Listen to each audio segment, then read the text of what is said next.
In the dark pages of history that is quietly overlooked by mainstream academia, a crucial chapter remains unsettlingly muted, overshadowed by more comfortable narratives. The Islamic conquest of India, one of the most brutal and transformative episodes in human history, is barely discussed in mainstream discourse today. This era, marked by relentless invasions, unimaginable suffering, and the systematic dismantling of an ancient civilization, should be as deeply ingrained in our collective memory as the Holocaust is for the Jewish people. Every Hindu must grasp the magnitude of this dark chapter, a narrative of profound loss and brutal conquest that reshaped an entire subcontinent. This is the unheard, bloodiest story in the history of mankind, a tale that demands recognition, remembrance, and reverence.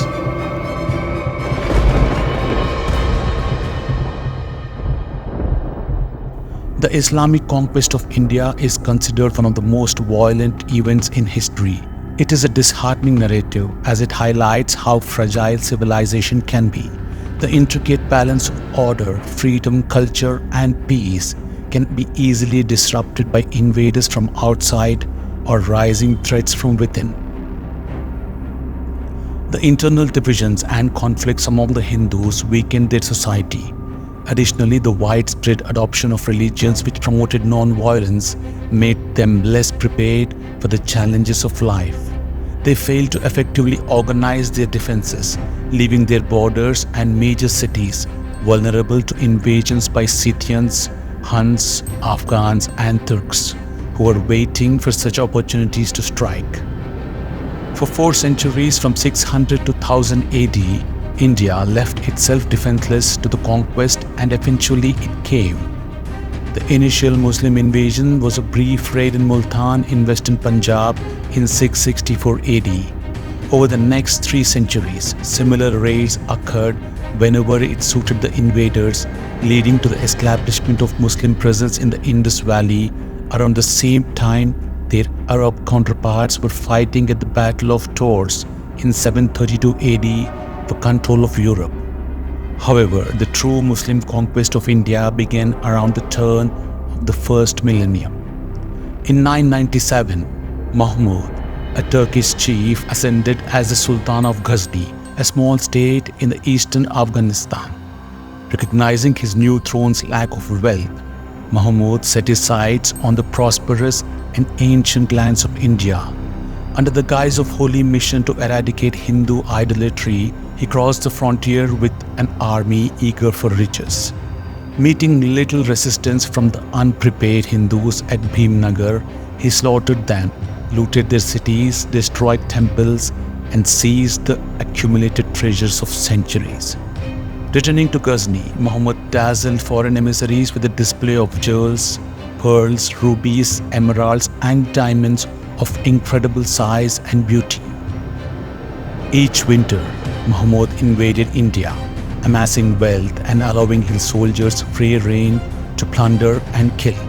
Every spring, he returned to Ghazni, richer and more powerful than before. At Mathura, on the banks of Yamuna, Muhammad looted a temple of its golden statues, encrusted with precious stones, and emptied its coffers of an immense treasure of gold, silver, and jewelry.